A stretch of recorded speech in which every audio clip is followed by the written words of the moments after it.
Viver é afinar um instrumento de dentro pra fora,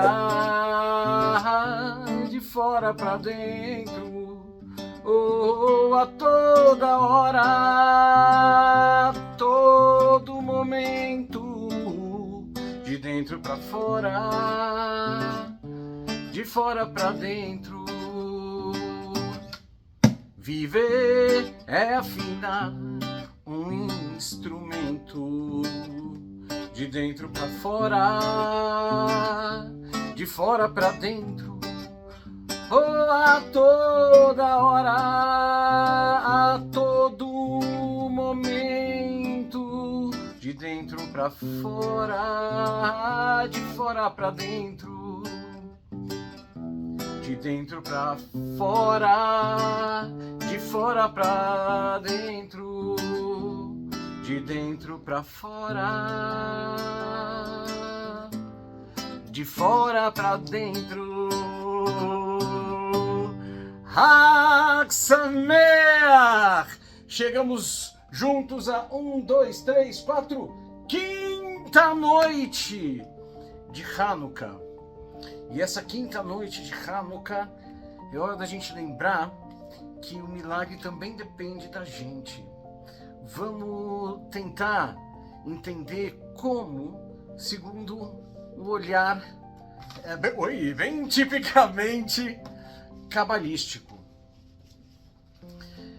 Quando a gente vem ao mundo, nós, a alma, a gente vem de um lugar infinito, né? A gente está conectado com Deus, o infinito, e a gente vem aprender a parar de pé e a viver e a evoluir nesse mundo finito. Agora, a gente encara no corpo, e quando a gente vem para o mundo, a gente quer ser aceito. E a gente entende que para ser aceito a gente precisa se adaptar, então a gente se adapta, às vezes para ser aceito pelos pais, pela família, quase como se a gente se disfarçasse de alguma coisa que não é exatamente a nossa essência, por medo de não ser aceito por quem a gente é. A gente faz isso em vários lugares, e não adianta também ficar só culpando os pais e tal, porque também os caras fizeram o que puderam fazer, né? Quando eu falo que o milagre depende mais da gente do que a gente imagina, eu não estou falando pra gente pelo caminho fácil de ficar culpando os pais, os professores, a humanidade, pelo que nos aconteceu. Eu estou falando da gente ver o que a gente quer fazer com o que nos aconteceu.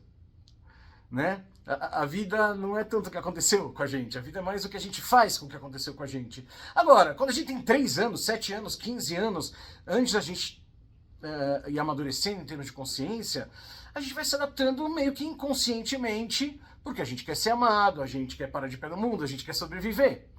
Então a gente vai criando esses disfarces, essas personas. Então, sei lá, alguma criança aprende que ela sempre tem que sorrir, que senão ela não vai ser amada, então ela sempre sorri, mas será que isso é verdadeiro? Porque tem horas que ela não está sorrindo internamente, mas ela aprendeu que ela tem que sempre sorrir. Isso gera um estresse, né, para ela. O outro se identificou que ele tinha que ser muito responsável, aí assumiu muitas responsabilidades muito cedo. O outro não, ele achou que ele podia ser irresponsável. Bom, cada um vai vestindo esses disfarces, vai criando essas personas conforme os contextos onde vai se desenvolvendo. E isso continua na nossa adolescência e na nossa vida adulta.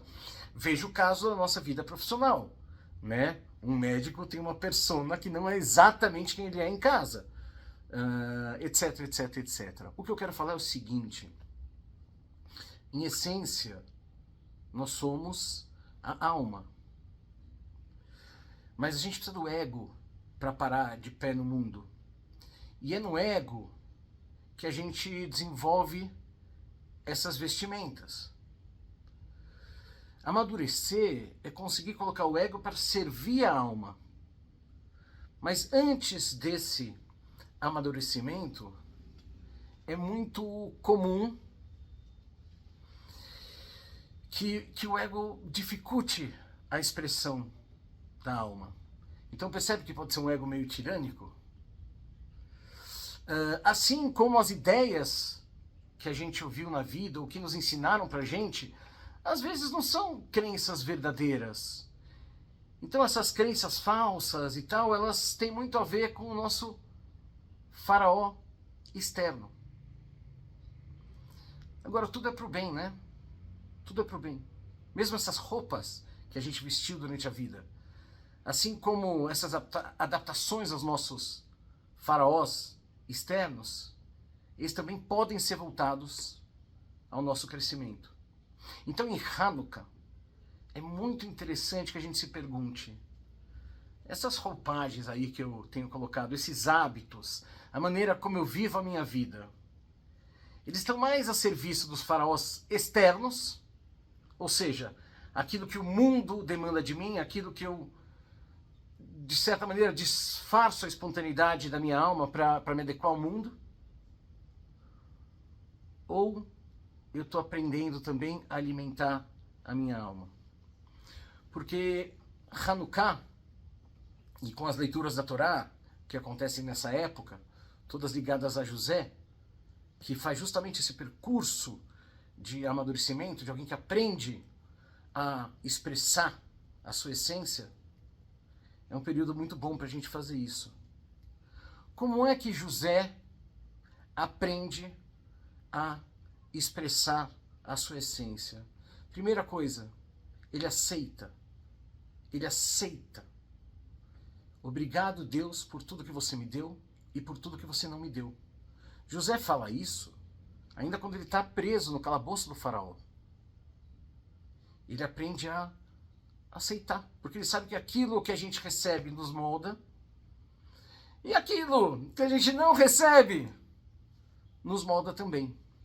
Agora, cabalisticamente, José é a Merkavá, é o arquétipo de Yesod.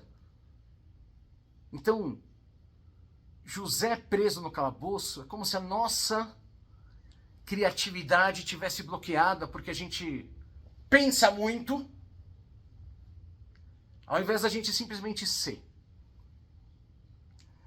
Esse pensar muito é um tipo de faraó que prende nosso Tiferet e dificulta que a gente consiga expressar nossa essência no mundo.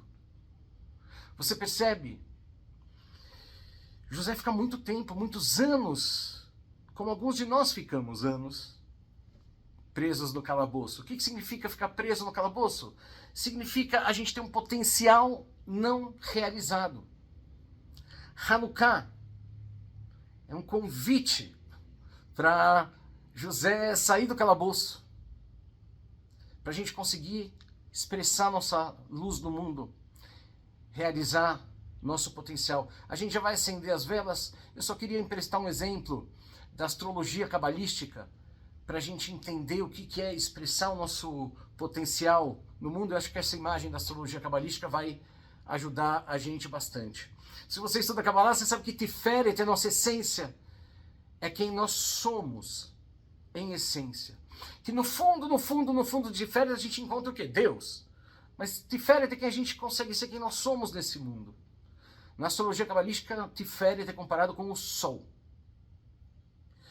E Yesod é como nós nos relacionamos. Na astrologia cabalística, é comparado com a Lua. E Malhut é o mundo, é a Terra, é o mundo. Então percebe uma coisa. O Sol, quem nós somos, ele não se relaciona diretamente na árvore da vida com o Malhut, não tem uma ligação direta. Como nós também não conseguimos olhar diretamente para a luz, diretamente para Deus, diretamente para o Sol. O Sol, nossa essência, no caso da astrologia cabalística, Tiferet, ele só pode ser refletido no mundo através da Lua, Yesod. Isso significa, eu só consigo expressar quem eu sou em essência no mundo através do relacionamento. E Yesod está ligado ao relacionamento. O ego não é mau, ele só precisa ser educado, entendido, compreendido, acolhido e disciplinado. Porque o ego é como a lua. Então, se a pessoa tem uma essência linda, maravilhosa, mas um ego completamente indisciplinado, esse ego vai refletir mal a luz da pessoa no mundo. Se ela aprende que ao invés do cavalo ficar em cima do cavaleiro, é o cavaleiro que monta o cavalo, aí a gente aprende, através do nosso ego, mas aí como um aliado, a expressar a nossa luz no mundo.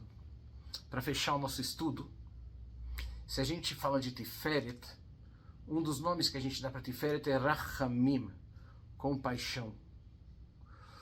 O caminho prático para a gente fazer que nem José começa pela aceitação. Obrigado, Deus, por tudo que você me deu e por tudo que você não me deu. E conforme as parshiot, em que se conta a história de José, esse caminho tem o seu ápice no perdão.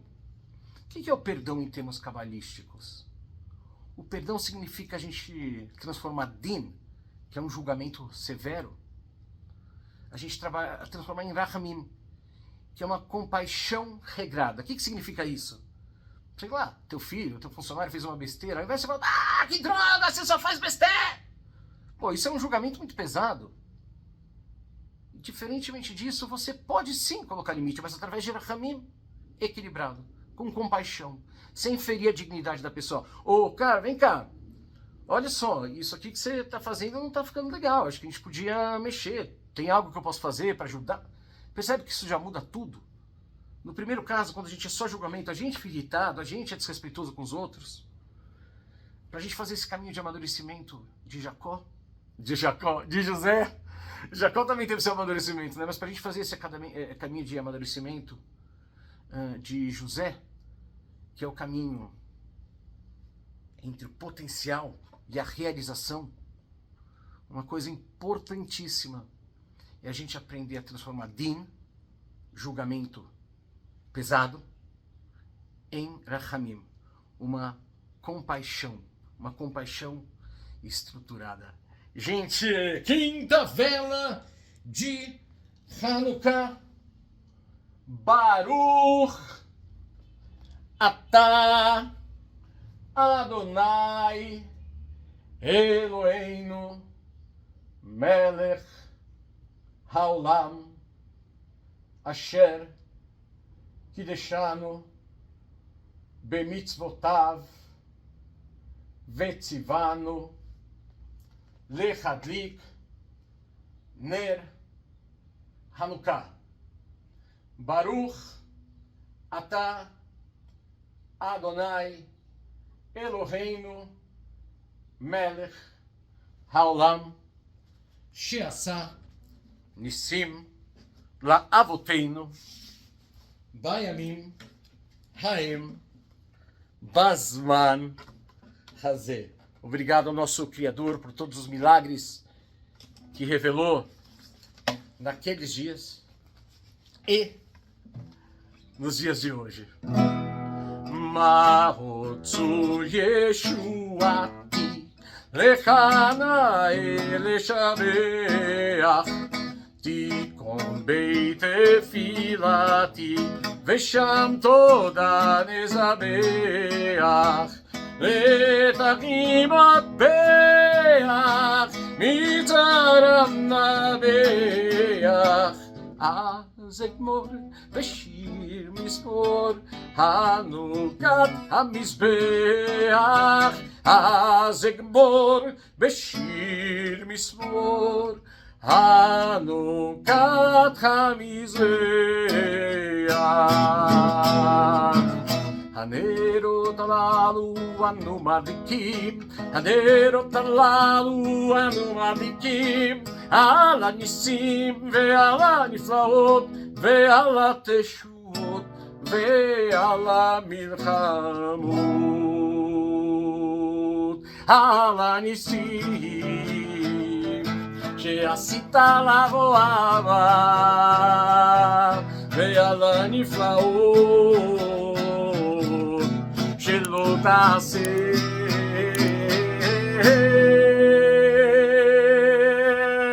Hag Sameach! Nos vemos amanhã!